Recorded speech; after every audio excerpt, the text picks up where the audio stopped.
or less.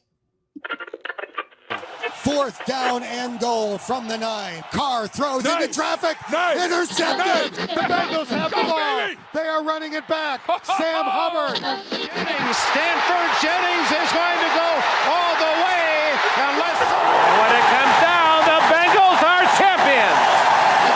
Now the Bengals Super Bowl chances rest on his right foot. The kick is up. It is good.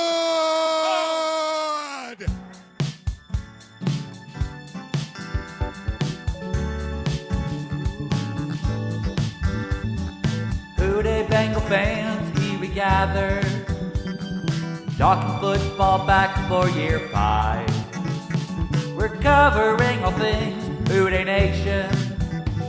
We're glad you joined us here tonight. Special guests, past and present players. You never know who you might see. One thing that's for sure, it's all things Bengals. And it all goes back to charity. We at Talking Football want to thank you for joining us for the show tonight. By the fans, for the fans, until the very end. It's Talking Football with Bengal Jim and friends. It's Talking Football with Bengal Jim and friends. Well, hello everyone. Welcome to another Bengal Jim-less episode of Bengal Jim and Friends. But excited to have Beer Fest Craig with us tonight. And The only reason I agreed to come on. I don't blame you. We thought we were going to have our Canadian friend too, but apparently he's sailing or doing something in the province. Recovering from his concert. Well, that too. But Tom, here we are, episode 5, season 5, back at it. Final Sunday night show. Big transition week, our final Sunday show until next March. So, but hopefully after celebrating the Bengals Super Bowl win. But yeah, big week at camp. We're going to get into that a little later with Ben Baby from ESPN and a lot of fan talk coming up now with Craig and everybody else. And certainly, as always, we welcome your questions and comments. So please just send them in. Pennsylvania's here. We do have another Canadian, the International Fan of the Year. We saw John say hi. John's checking in from Pennsylvania. Brian from Indiana. Let's see if I'm missing anything. Feel free to put that in the chat. But thanks to Craig, we do have an email list that we blast our tailgate regulars with. We had an update just last week of the first 3 events that we have to kick off the 2024 season. Also included our bourbon bottle release. And I think you just saw those numbers, Craig. So why don't we talk about that before we go into the tailgates, how many we sold, and better yet, how much money we've raised for charity. Well, I think the bourbon one's probably the one to start off with. Our barrel selection that we all did the other week. It's pretty incredible. I think it's been maybe 10 days. I don't know how many days it's been, but it's I think we just hit 300 bottles, which raises $6,000 for Alzheimer's Association of Greater Cincinnati. Yeah, very excited. I'm going to try to pull the slide up here. Let me try to remove this slide. Joys of technology here. Let me see if I can get it up. Stop the screen. There we go. Let's get this other one up that shows. If you haven't seen it yet, you can simply go online and let's make sure that's up on the screen. There it is right there. The Midway Cafe is graceful enough to organize it. As Craig mentioned, $20 of every bottle goes to the Alzheimer's Association. So simply click right there. You can order as many bottles as you want. Co-host. Add it to the cart, and the first pickup party for that will be August 17th. So that's going to be the day of the Bears' second preseason game. You can pick up those bottles there. Oh, we do have a a co-host. Yes. Lily decided to. You really wanted to be on, apparently.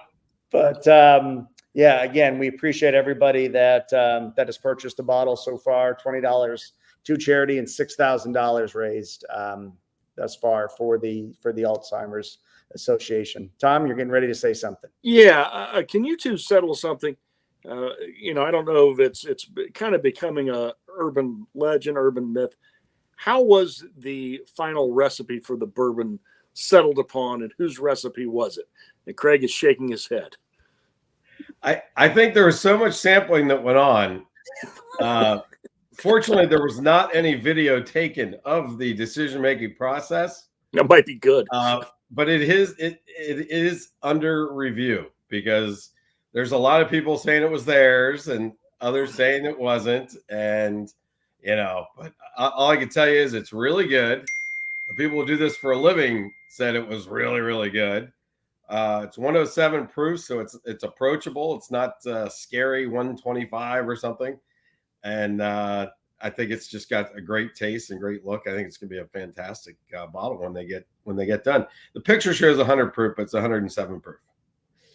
Bengal Jim has not edited that, but a pretty cool bottle there, 107 proof. And again, all proceeds will go to the Alzheimer's Association, one of the groups we've had the honor to work with over the years. I did put that in the chat. If you have not seen that, it also is on the social media, the links to go ahead and purchase that. So let's move into the tailgate portion. As everyone knows, we open up at home September 8th, I believe. Is that the correct date, Tom, for the Patriots game? And the other question is, we're getting a lot of people asking about the tailgates for the preseason games. Obviously, the first one coming up this Saturday, certainly more subdued. Jimmy will be down there with the bus. I know I'll be out of town. Craig's out of town. Tom, I'm not sure what your plans are. So Jimmy will be down there, but no DJ Trub, just a more come say hi, hang out before walking into Paycor Stadium. And while we're talking about Paycor Stadium, had the opportunity to go to the Luke Combs concert on Friday night, actually. Saw the new East entrance that they did outside Paycor Stadium. Much wider, much easier. Fans, obviously just flooded out. I think there was close to 60,000 fans there both nights. So kudos to the staff, the Bengals, whoever was responsible for that. Certainly helped with the everybody egress leaving Paycor on Friday. But two great nights. Glad to see Paycor used, and great concert bringing Luke Combs in. Anything else I'm forgetting in regards to that? I've only heard nothing but positive feedback into both shows, Friday and Saturday. Hopefully it's a sign of the county team and everyone working together. Yeah. It's a novel concept. I did look up to the club seats. I think, as everyone knows, those were replaced during the offseason. One of the other investments that was made into the stadium. You could see they were definitely a newer shade of green up there. My seats weren't up there, but you could definitely see that those look newer. Walking around the stadium a little bit, I think the season ticket holders see the streak sign, or they've got an email about the streak for how long you've had season tickets. That is on the West Concourse, kind of southwest concourse there. There's a big area there that talks about the streak for those that have had season tickets. There's some that have had them 54 years. How long's your family had them, Tom? They've been in our name since 1984. We've had season tickets since 1978. Very nice. Very nice. So kudos to the Bengals for, giving credit to the fans that have supported them, through the good times, the bad times. And, here we are in the Joe Burrow area, but nice little touch by the Bengals for doing that. But back to the tailgate. So we mentioned the two preseason games will be there, much more subdued. If you're coming, want to stop by, say hi, you're more than welcome to. September 8th, full blown. We'll be ready to rock and roll. Then week 2 in Kansas City, we kind of have a unique event. Craig, do you want to talk about that for a little bit? Sure. So the Harrah's Casino, the Caesars Kansas City Harrah's Casino, is just outside of Kansas City there, and we go there a lot. They've been a great host. They're kind of on the way to to the Chiefs. So they wanted to really host Cincinnati fans. So they reached out to, I believe, to Bengal Jim first, and to you, James, to get them hooked up with the Trailer Park Floozies. So they booked the Trailer Park Floozies, who'll be performing in Kansas City the Saturday night before. So it was turned into a charity event. They have a huge Voodoo Lounge, which is a really big. It's a chain of lounges that nightclubs that do some of the casinos, but mainly Vegas. And it's going to be quite the party. It's $20 to get in. $10 of that goes to the charity, and it's going to be a great time. So join us for that. It's going to be fun. The one thing I'm going to add, if you see this graphic, I think everybody can see it. If you click on the hotel info, there is discounted rates at Harrah's. You can see if you simply follow the click through, there is a Bengal Gym group rate for that weekend. So you can go and look at all that there on the website. It's a very nice hotel, as casino hotels go. It's a very nice one. For those that go to a lot of casino hotels, I wouldn't know who we're talking about. And it's a very nice one, and it's got tons of parking, and it's a good one.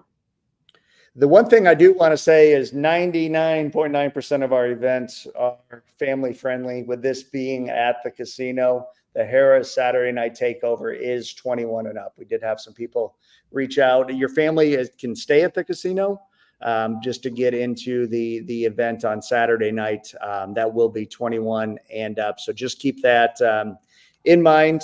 That will be Saturday night before the 4 p.m. Eastern kickoff. I believe that's a little bit later kickoff, right, Tom?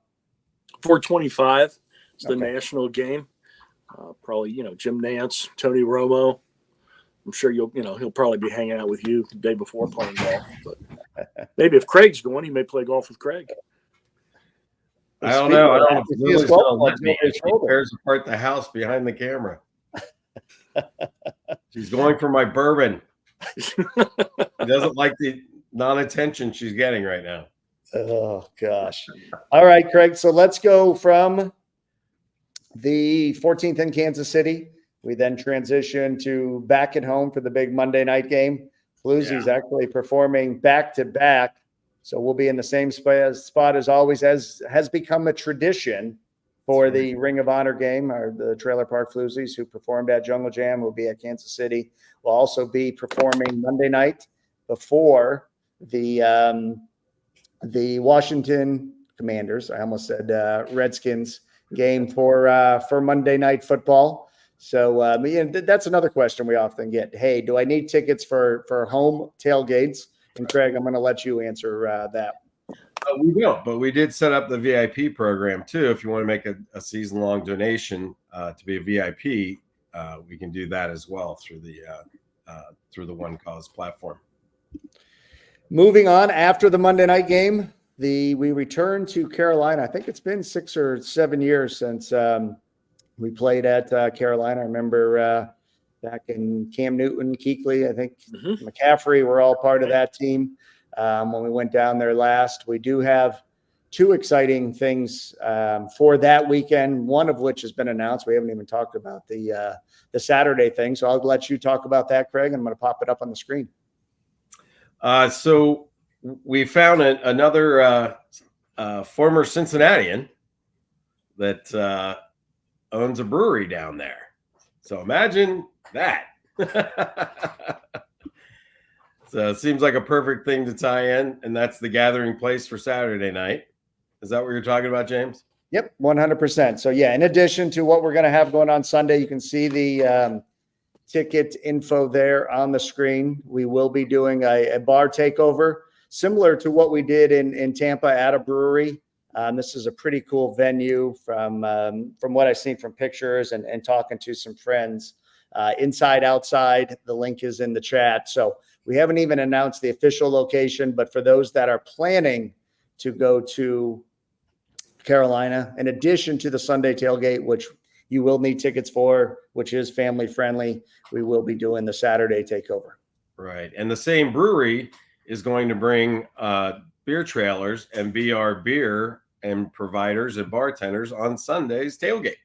So for those that are Ohio State fans, That's one right. of which on the screen is, they'll have that game on Saturday at the bar. Matter of fact, before we came on, I even got a message of where's everybody staying for Charlotte. I know, Craig, you booked a room downtown very close to the tailgate lot. Right. I think I booked City Center is basically where the tailgate is. So when you see Marriott City Center, when you see Doubletree, when you see these other ones, that's where you want to be in that general facility. If you want to be very close to the tailgate. Yeah. Obviously, you don't have to be. You can just Uber if it's a mile or so away. But that's if you really want to be close to where we're at. So it's gonna be a great. This is great because we've got people who know how to throw a party, and they have a big staff. That brewery, that brew pub holds 1,400 people, so it's not small. It's going to be a lot of fun. Inside, outside, and we're all also going to man, I can't even talk tonight. Tag team up with the Bengals fan club in Charlotte. Megan's going to be coming on probably in the next 2 weeks to talk about that. So look forward to working with Megan and the Bengals fans in Charlotte as they'll be tag teaming up with us for that event. And then we'll go ahead and talk about the other planned tailgate, which is actually in December. And between those, we're already getting messages. Hey, I'm going to Cleveland. What's the plan? Or, hey, I'm going to Dallas, or hey, I'm going to Chargers. The ones we have released are the ones that are 100% set in stone. So those are the ones that we're sharing with you tonight. As other ones become more concrete, we will share those. But let's go ahead and talk about the last one, Craig, December, what's going on, when, and where. So Nashville, which was an unbelievable time last year. Some people got overheated and a little dehydrated. I don't know who that would have been either, but it's a great thing we set up last year, and we're just running it back again. So we're taking over this entire parking lot that's just down the street from the stadium. We'll do our whole dog and pony show, same beer truck, same place, and it's just going to be a great time. And if you remember those that, as Craig mentioned, certainly was a hot day there. The links for the Nashville tickets are in the chat. One thing to keep in mind, all these away tailgates, whether it was Jacksonville last year, whether it was Nashville, where else did we do one, have sold out. So don't wait to get your tickets. And we just saw with Jungle Jam too. Everybody, once the sold out sign was announced, then we're getting flooded. Oh, I meant to buy my tickets. Oh, I forgot. Do not wait till the final week. We've had to make plans for all the beer and everything in advance. So don't wait till the last minute. Once you know you're going, get your tickets. It really helps the event planning for us and everybody. And we're already over 200 for Charlotte. So that one's going to, and we're still 6 weeks out. So I think that one's going to probably sell out too. So please, as soon as you make your plans, you've made plans, you know you're going, get our tickets. Let us know. With some game tickets have been another popular question. When we have Megan on, she's actually working with a rep. It is the higher seats, but if you want to sit in a Bengals section, kudos to Megan for arranging very, very affordable tickets. I think they were under $100 face value just to pass through if you wanted to sit with a bunch of Bengals fans. Like I said, in the next 2 weeks, Tom, remind me, we're going to have Megan on to talk about that Charlotte trip, because again, so many fans down south. If you remember when we did the tailgate in Tampa, how much fun that was, how crowded that was. Carolina is always great. Obviously, we're talking about Nashville, but don't wait. All those links are in the chat. Go ahead and get your tickets. All are family friendly, as everything we do, with the exception of the Saturday night event at Harrah's in Kansas City. So I know you're on dog duty tonight, Craig. We won't keep you too long. Anything else I'm forgetting as we get ready to enter first preseason game of the season? I think we're good. As long as you throw those links up there again, we are good to go. All righty. Well, we appreciate you joining us, Craig. Take care of the dog, And we'll see you the Thursday night game. We won't see you this Saturday for the Bucs game, as Beer Fest need to be happening. But we will Lorain, see you. Ohio. If anybody has any relatives up in Lorain, Ohio that want to go to a Beer Fest next weekend. There's the plug. All right, Craig, we appreciate you joining us, buddy. Have a good night. Put your kid to bed. All righty, Tom. James, you were mentioning Charlotte, and something that struck me, and I don't know how many people do this with Bengal away games, especially early in the year when the weather's good, or even late in the year, if depending on where we're going. But the number of people have told me, some of them even right after the Monday night game, they're getting in their cars, heading down to either North or South Carolina to hit the beach for the week, and then turn around Saturday and drive to Charlotte for the game. So I don't know how many people incorporate vacations around the Bengals games. It's a good idea, but 100%. I think, whether it's a beach vacation, a golf vacation, that's why, the NFL has just built that schedule release into a frenzy, because so many people load their vacation up to Q3, Q4, end of the year there, where they can go ahead and do exactly what you're saying, Tom. Make a road trip out of it, see some relatives, see some friends, hang out, hit the football game, go to the beach, go golfing, whatever it is in the destination city that we're playing at. Yeah, well, and in New York as well. I know a lot of people have done that to build in some days either before or after the game for sightseeing in New York, up in Massachusetts. But yeah, I've just been struck this year because we do have a Monday night game that week, which takes a day or two away if you're doing it beforehand. But a lot of people are building that in. There's Mon. Speaking of tropical locales, thinking of Mon, they're getting a friend, John Singer's daughter, was supposed to fly back to Florida. Obviously, they have the hurricane, tropical storm, whatever it is, that's supposed to drop a bunch of rain. So those in the Sunshine State and actually the Southeast, coming up from Georgia to the Carolinas, stay safe. Looks like a lot of rain is headed that way. Jared's there. But one thing before Ben Baby comes on, we're probably 15 minutes or so from Ben making an appearance. Let's talk about, Tom, this being the last Sunday night show. And then as the preseason starts, we'll transition to our normal time slot. As we do every year, when the games start, we switch back to normal time, even though I guess, I don't know, it's probably a 50-50 split, but certainly our game schedule, which is we will slide back to Tuesday nights at 8:00. So we'll look forward to seeing you then. So if you come next Sunday night, we won't be here. There's football to be watched, I believe, on NBC and the NFL Network with the preseason games. So, but yeah, we will be on the 13th. Correct. Yep. Right, Tuesday the 13th, 8:00. We will be here. So switch in. This will be our last Sunday show.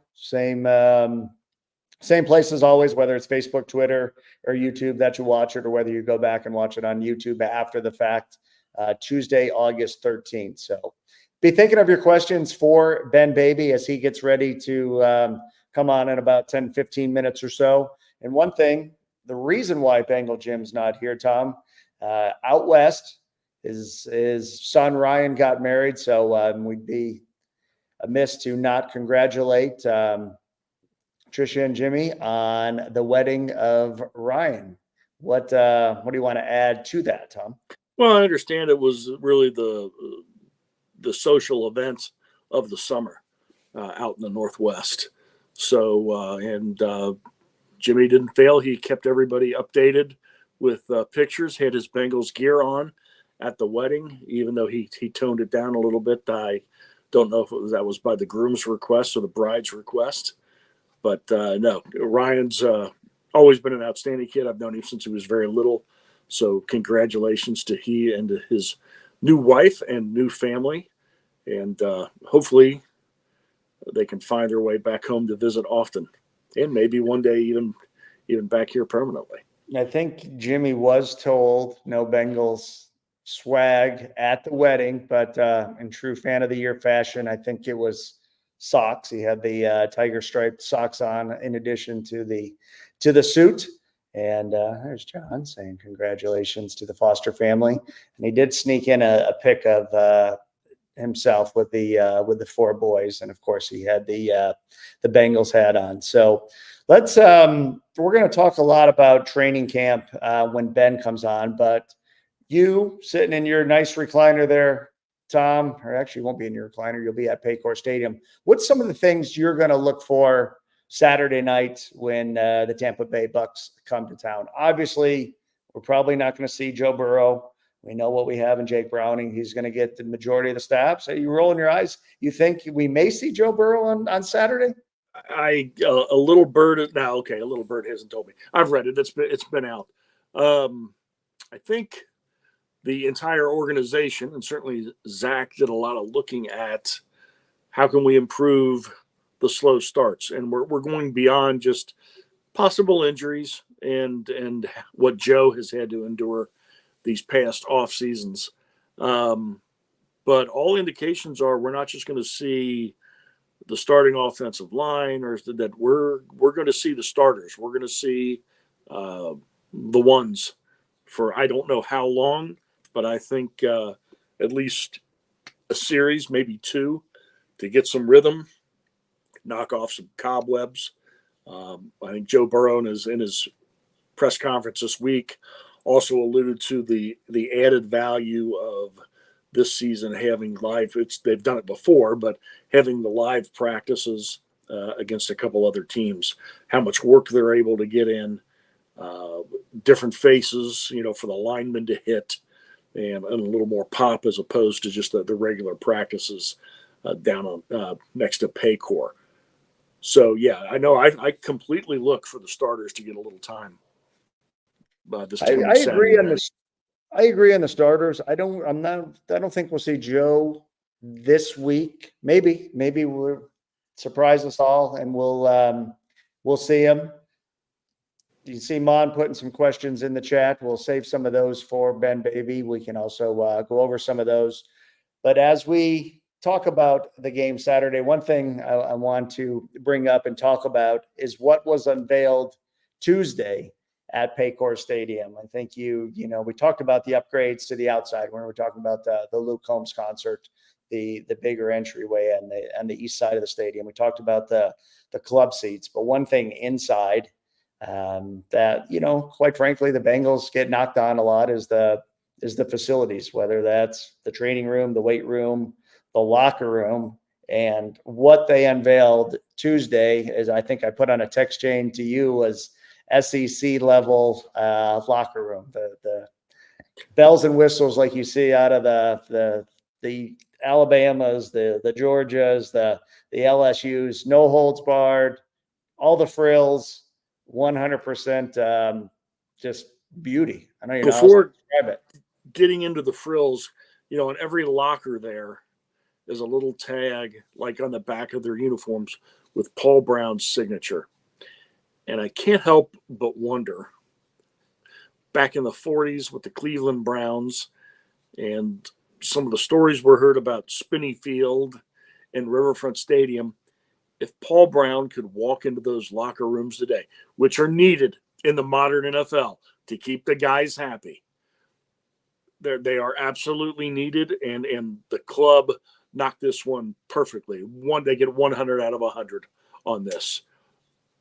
But what Paul Brown would think to have lockers that in the back have air rotating to dry off pads, gloves, and also, for lack of a better term, suck the air out, the bad air out and the stink out. I mean, in the old days, you just, when your pads got bad enough that even you couldn't stand them, you'd rub them down with something to keep the odor down, and do it on occasion till the end of the season. But, it's as modern as you're going to find in the NFL. I don't think they'll be too much better. I know they had the team leaders in there before the unveiling, and they all gave it a thumbs up. I do want to know, I assume they're for everybody, but next to Joe Burrow's locker is a refrigerator and a microwave. I don't know if that's his or if that's for everybody. but I it's think very it was nice fridge. conveniently placed, but again, kudos to the Bengals for knocking it out of the park. I don't know. I apparently I'm out of the loop because I think we talked a couple of weeks ago. Hey, coming up this Tuesday was going to be the unveiling. I didn't even realize the players were working out of other locker rooms this whole time. But Mon has a comment in the chat. Tide Karras was right. Our locker room looks like a scene from Tron. Agree, in a good way. I'm not a big space Star Wars or Star Trek person, but it looks pretty sweet. And let's give credit where it's due to the Bengals for stepping up, investing in the locker room, and certainly it's going to be a more enjoyable place for the Bengals players. So without further ado, Tom, go ahead and introduce our guest. He is in the waiting room. Is he in the waiting room? Well, first of all, thank him because he is extremely, extremely busy this week and will be that way hopefully through mid-February covering the Bengals, but does an excellent job getting us our Bengals news for ESPN, and also is very fair, balanced when the Bengals might need a bit of a butt kicking. He gets that across. And when the Bengals need some praise or deserve some praise, he's very fair with that too. And that's why we like him. And that's why we're thrilled to have on Ben Beatty. Ben, thank you so much for joining us. Yeah, thank y'all for having me. I appreciate the kind words. Did you get the baby to bed? He is. We finally got him down a little bit. He is now asleep, so hopefully he stays that way. We've been very fortunate. We've got a 6-month-old, or about to turn 6-month-old, named Booker. Logan Wilson and I, we feel a little bit guilty at times because our children are around the same age and they sleep incredibly well. And I told Logan, I said, you know what? We don't have to apologize to anybody. If our kids sleep well, so be it. So it's a very fun time because there's a lot of guys who are I think Ted Karras just had a child. I think Drew Sample is either expecting their third or just had their third. So there's a lot that now me and a lot of the guys in the locker room are now talking about as we explore this stage of life. So it's been a lot of fun. Bonding over fatherhood. So, well, we've got a lot for you. We're going to blitz you with a lot. But to begin with, what are your thoughts overall on the team since they've arrived? How are things going? And is the calmness a good thing? I think it depends. I think right now the biggest thing is we're all just wondering to see how Joe Burrow looks coming off the wrist injury as he continues to get back. And I think the other day he made a point to say, he felt it was a little up and down. That practice specifically, he thought he started a little slow. The offense did, and they rounded into form as they went on. He's had a couple of good throws. Today he had a really nice throw to Trent Irwin, but I thought, as I wrote on ESPN for our camp takeaway, I thought the defense looked really good. In fact, I think the defense probably had their best day of camp today. Dejon Anthony had another interception. Second one, he intercepted Burrow earlier, I believe last week, had a nice pick off Browning today. The defense, and the funny thing is they were really getting after it. You heard Von Bell, Mike Hilton, they were giving Darren Simmons the business all day in practice. They were not happy with how Simi was spotting the ball. They thought the offense was getting a little generous spots on these first downs, on these extended drive drills, move the ball drills. But I think the defense looked really, really good. And I'll tell you what, one of the things that cannot be understated enough is how much Von Bell has made a difference, and not just in what he brings to the field, when in the locker room tangibly, it is a massive, massive difference. I mean, he's like finishing other guys' sentences, like he is on the same wavelength as these guys. And I think that is going to make a big impact. And one of the things, that jumped out to me today, I thought the linebackers looked really, really good. And I thought that, quite frankly, they did not play as well as you thought they might, especially with Logan and Jermaine coming off of contracts. And I think that having that stability in the secondary is really going to help them out. And we'll see what that defensive line does as well. So definitely a good day for the defense. It's interesting you mentioned Von Bell. A lot of the talk we heard when DJ Reader left was obviously the importance to the defensive line and stopping the run. But what a team leader he was in that locker room. Do you feel like Von Bell is just sliding right into where DJ Reader was and kind of being that vocal leader on that defensive side? Yeah, I think that, and I love DJ, and I think that I was a little skeptical when they signed DJ because they gave him pass rusher money for a guy who didn't really go and affect the quarterback like that. But I think he proved that he was worth every dollar that the Bengals paid him, was a very good investment for them. But I think Vaughn, what he brings to that secondary, how vocal he is, I think that just it's a different dynamic. And I think that there's a reason why Joe Burrow immediately texted Von Bell whenever Carolina cut him, and he was like, "Hey, are we going to run this back essentially?" And so Burrow was very invested in having Von back. I think it's very clear to see why. Everybody talks about the communication, how much of an impact it has had, and so we'll see how long Von, what kind of impact he does. I think Jordan Battle. I want to see how his development continues. Can he be a guy who can maybe step into that strong safety role? Dejon Anthony looks really good so far. Can he slide in and be a potential free safety one day? Those are all things to watch. But yeah, having Vaughn back is going to be huge for a defense that just needed better communication in that secondary for a team that, quite frankly, was the worst pass defense in the league last year. Tom? Ben, staying on the defensive side of the ball for right now, I think the biggest question for all of us, and I agreed that, the backfield needed work, but how are they going to get to the passer, and how are they going to stop the run? How do the big guys look to you so far? And is it panic time? The Steelers are evidently going to lean more on the run. Baltimore is going to lean more on the run. Cleveland's always a pain with how they run the ball on us. How do you see our run defense? And if all the ends can get healthy, do you think the pass rush is going to look better this year? Yeah, it's funny because I was on with Tony Pike at the beginning of camp, and he brought up, Sam Hubbard. And I was like, you know what? When Sam was healthy, and he brought up Sam finally being healthy, being a factor, I said that now that you mentioned it, that's absolutely such a huge thing. I thought that Sam, before he had the ankle injury last year, was as disruptive as I've seen him. I think that when you looked on the tape, he was really doing a good job of winning. I think he had like 6 quarterback hits in the last game. He was healthy, and he should have probably had surgery, played through it. I think that the tightrope surgery it's made a big impact. He says he feels a lot better. I think the hyperextended knee was an unfortunate thing, but right now they're kind of easing him back into it. Our Dane Graziano reported that Trey Hendrickson's dealing with a bruised chest. We see him wearing the catapult trackers, so I think it's only a matter of time before he gets eased back into things. That both guys are week to week right now, as Zach Taylor told us in the last update. So we'll see how they continue to develop. But I'll tell you what, I liked what I saw from Miles Murphy at the end of last year.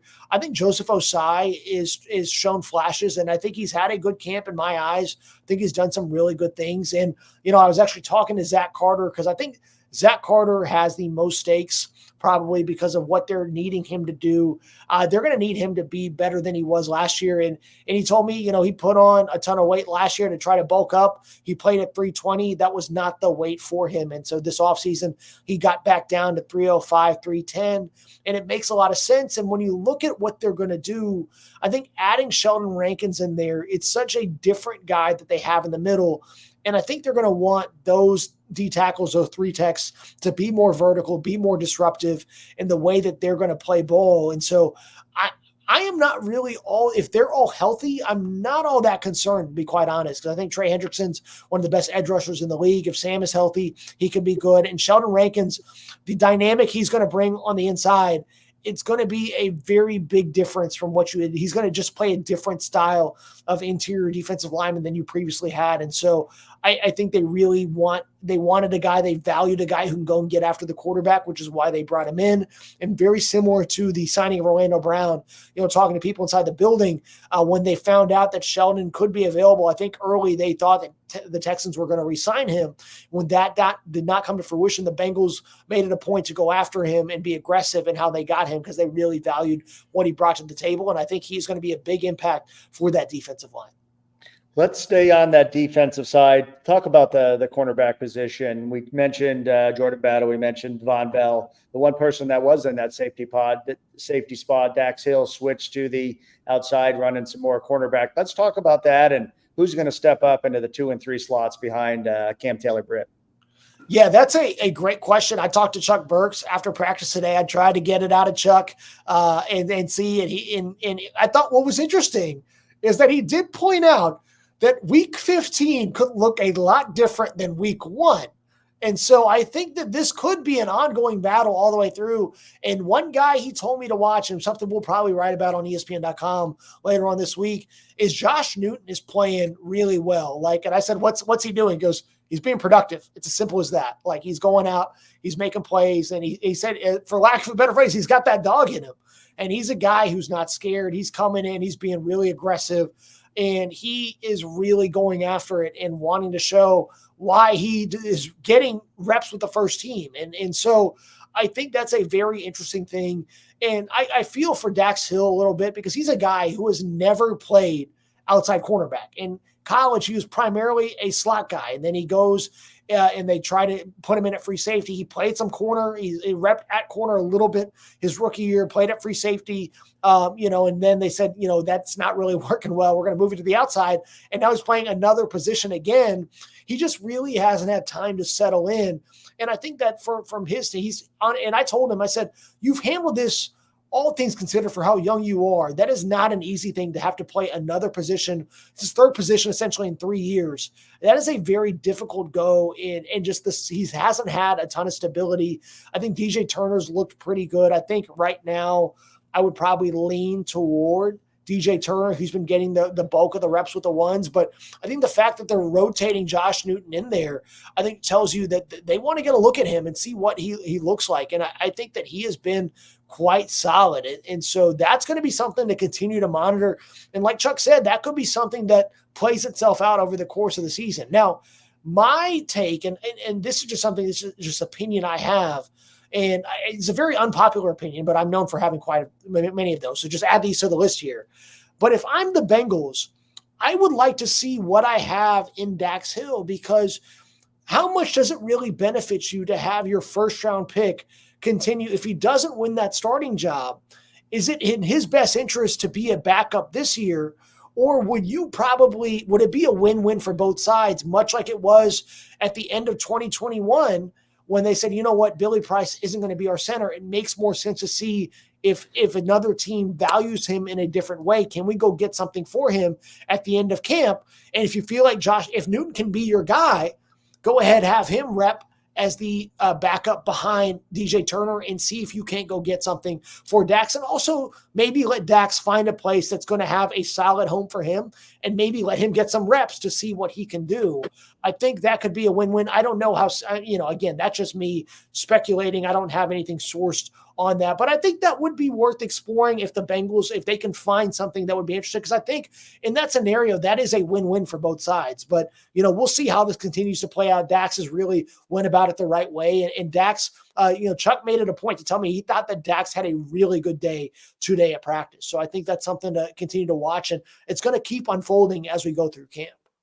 Or with both your slot cornerbacks in contract years, at least as of right now, do they switch him again next year and send him home to slot? So, but, we'll see. It would almost be cruel, but, right. Do they do that? Flipping to the offense, and we're going to get to number 9. One thing, we lost Tyler Boyd, probably an underappreciated Bengal. He had some fantastic moments, had a couple frustrating moments, but had a really, really great career here.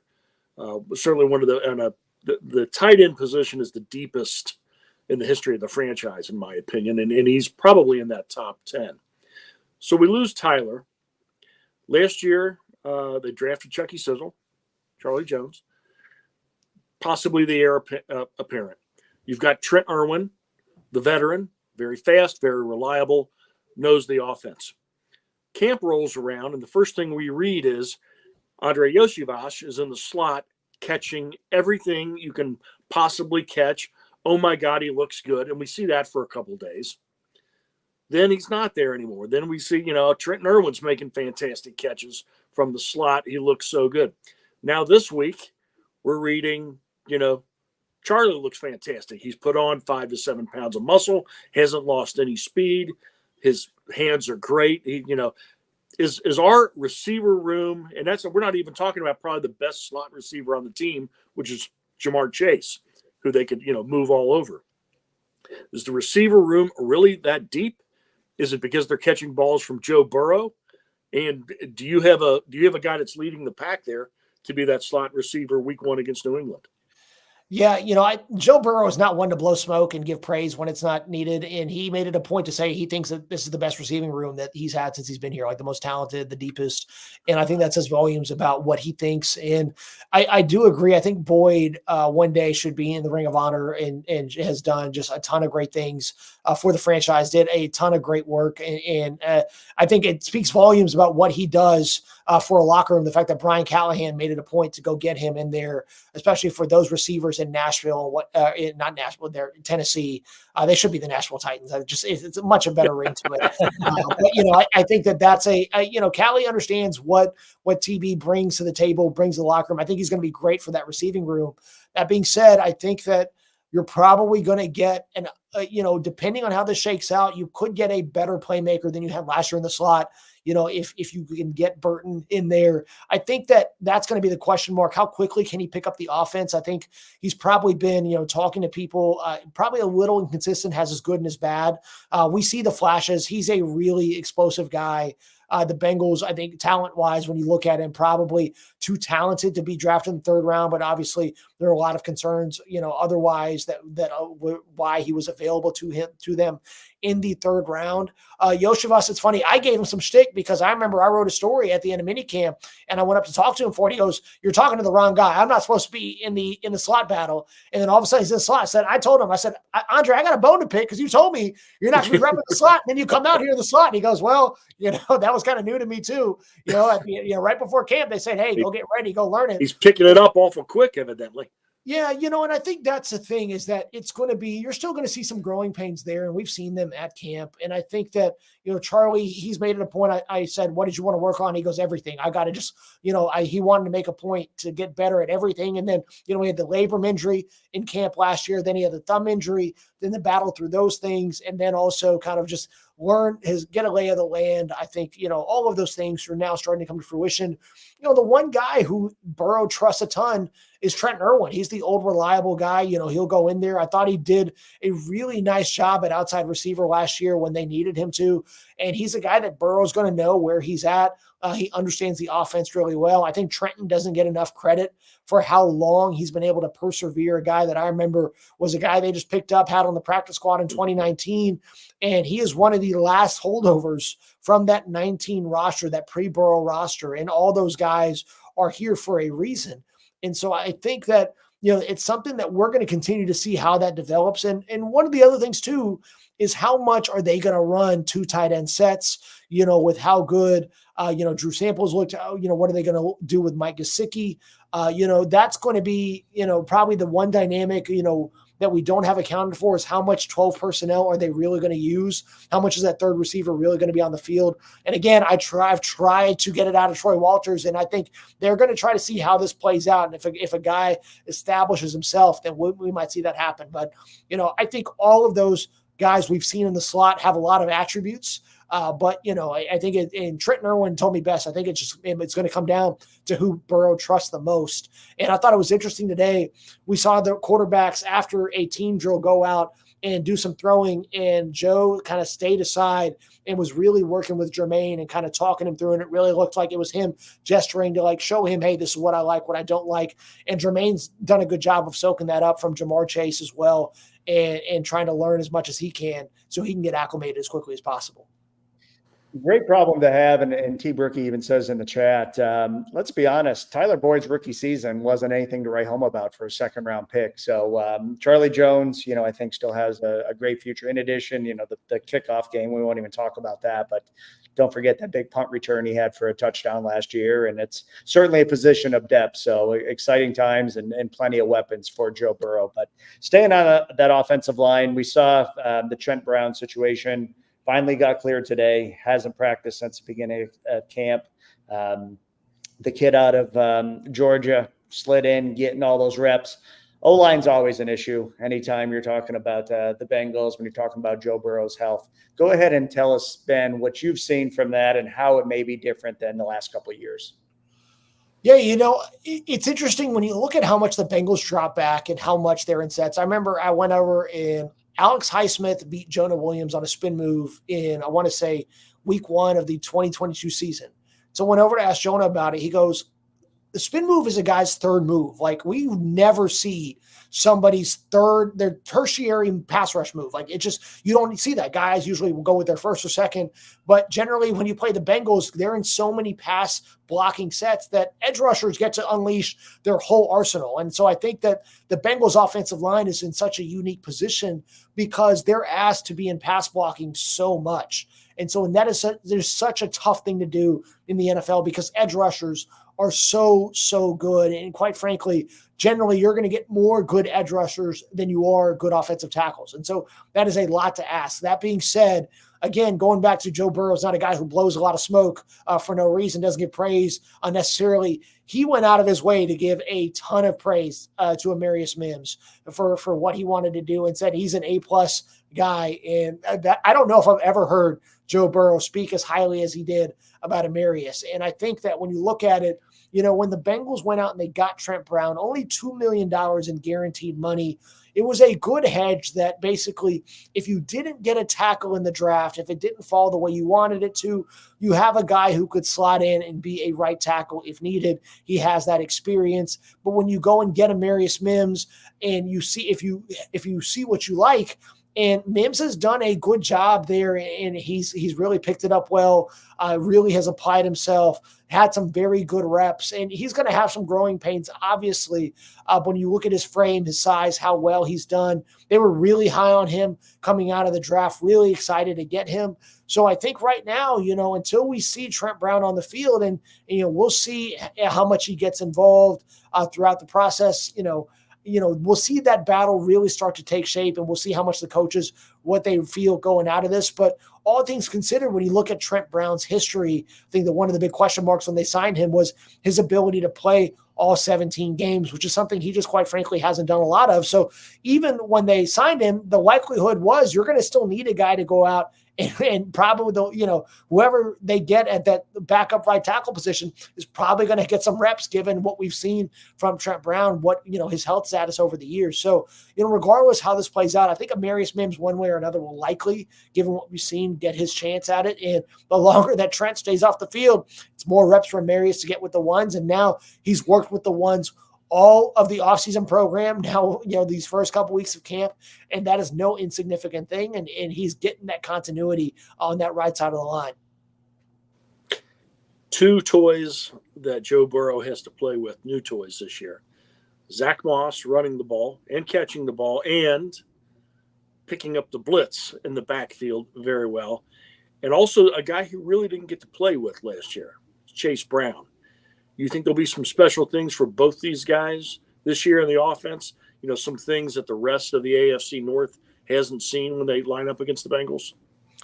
Yeah, I think them going under center is going to be such a huge thing that we see. That's something that's been a massive point of emphasis, watching these camp practices and, seeing how they can use the running backs in the screen game, keep those edge rushers who want to just go upfield and say, we're going to go after the quarterback all the time. Well, you get too far upfield on a screen, that's going to be a recipe for disaster there. And I think that could be a really nice way to, complement what Chase Brown showed, like we saw last year when he broke off that short pass for a touchdown. And then also, see, what that dynamic that you could have. And in talking to Justin Hill, the running backs coach, who funny enough, he went to high school in Lake Dallas, which is north of the Dallas area. I got my first job. I covered a bunch of Lake Dallas football games. So it was really fun to see that name pop up. And, one thing that Justin pointed out in that they because of what Chase and Zach bring to the table,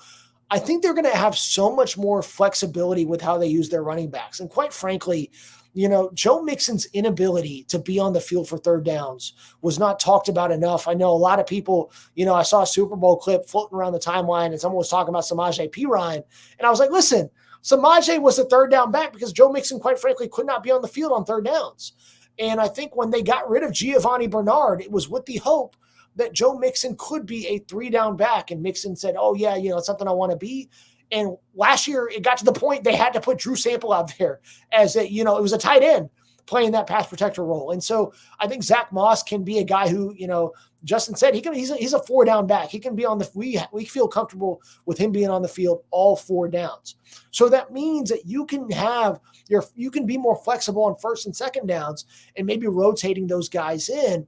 And so I think it's going to lead to more flexibility that you're going to have if you're Zach Taylor as a play caller.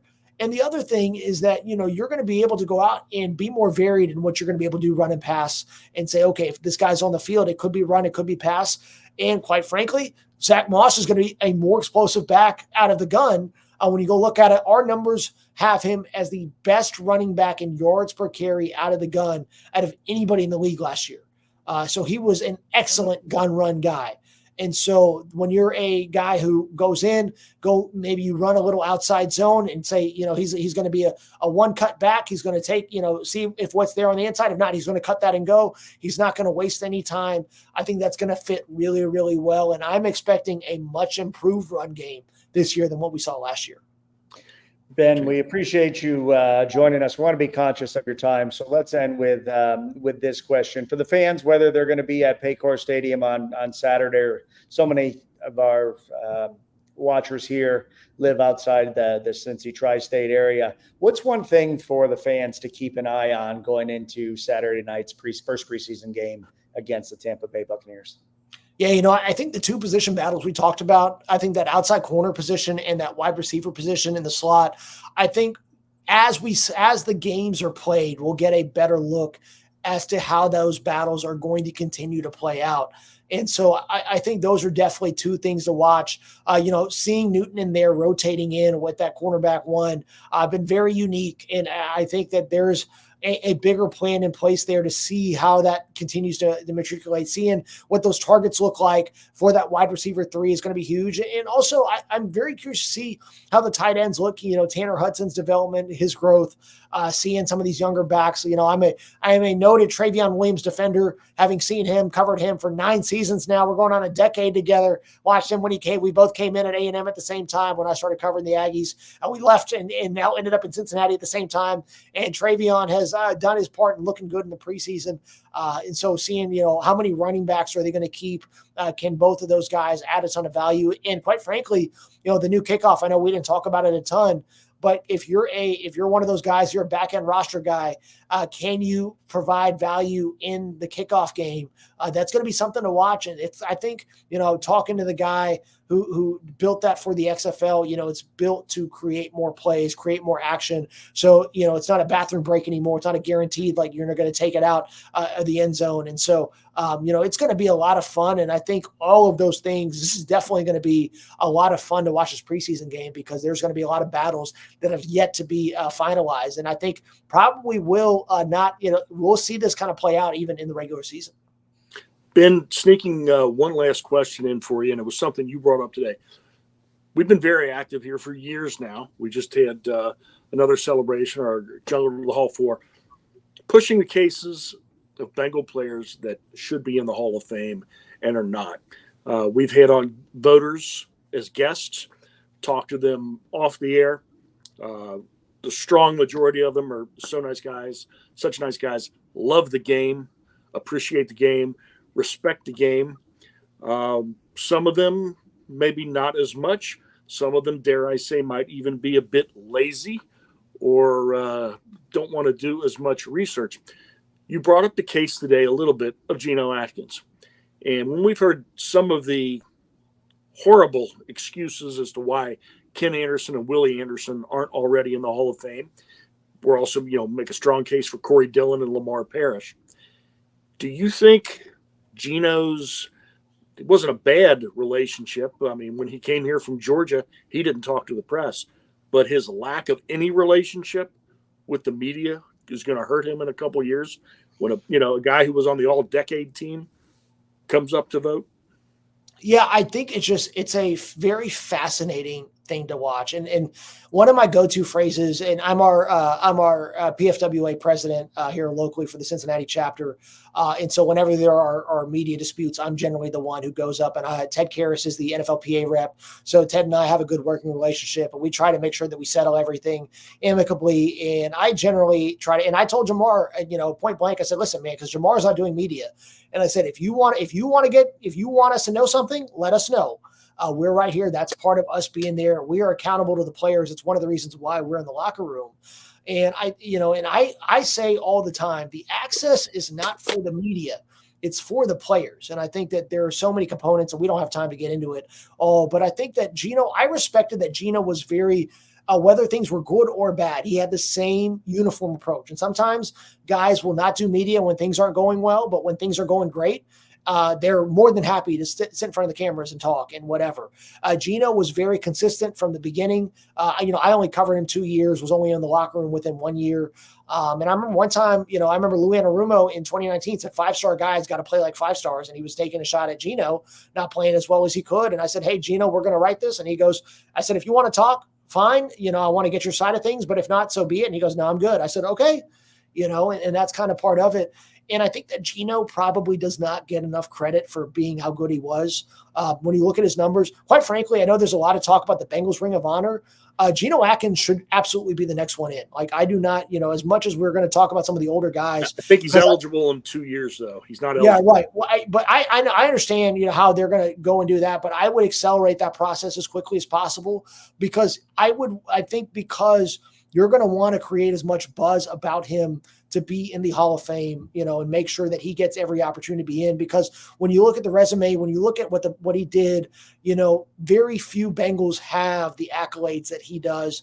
The guys they've drafted since 1980, Geno Atkins is at the top of the production, how good he was, the All-Pros, the Pro Bowls, you name it, the sack numbers. Outside of Aaron Donald, find me another interior guy in the 2010s who was as disruptive. You cannot. And so I think that, it's a very fascinating thing to see how much does that not talking to the media play a role? How much do you need? Does that help or hurt your visibility? That's not for me to discern. I think voters, regardless of whether a guy talks to the media or not, it is their job to hold their duties and do it well. It's like, if someone talks to me or not, it's still my job to go out there and make sure I do all the reporting. I go look at all the numbers, and whether, how they deal with us should not impact how I cover them.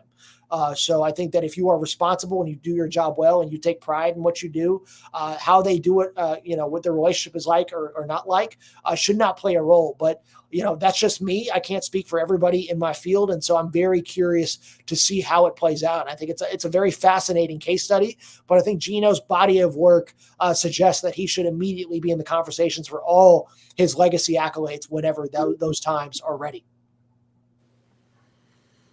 Ben, thank you so much for your time. We'll let you go be a family guy because you'll be down sweating at the Paycor tomorrow. So, but thank you so much for your time, and get back, take care of that family. Yeah, thank y'all for having me. This was a lot of fun. Appreciate it, Ben. It's been a while, so great to have you back on. Take care. Y'all take care.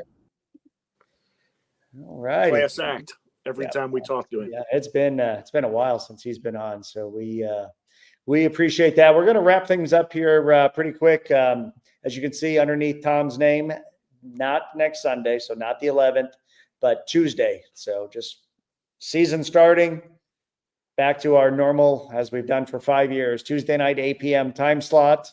We appreciate you joining us. Appreciate Ben joining us. Appreciate Craig for coming on, talking about the upcoming away events that we have ready to rock and roll. And if you are going to be down at the tailgate or at the game on Saturday, stop by, see Jimmy. He will be there in a much subdued fashion. And Tom, go ahead and end it for us as we, again, appreciate everyone for joining us. As James just said, thank you all for spending time. There's so many ways you can get your Bengals news, but there's nothing more fun than talking Bengals with friends. And certainly all of you are friends and make this all possible every week. So we will see you a week from Tuesday and hopefully get to see and talk to you a lot of you Saturday night at Paycor. So until then, hoo day. Hoo day. Good night, everybody.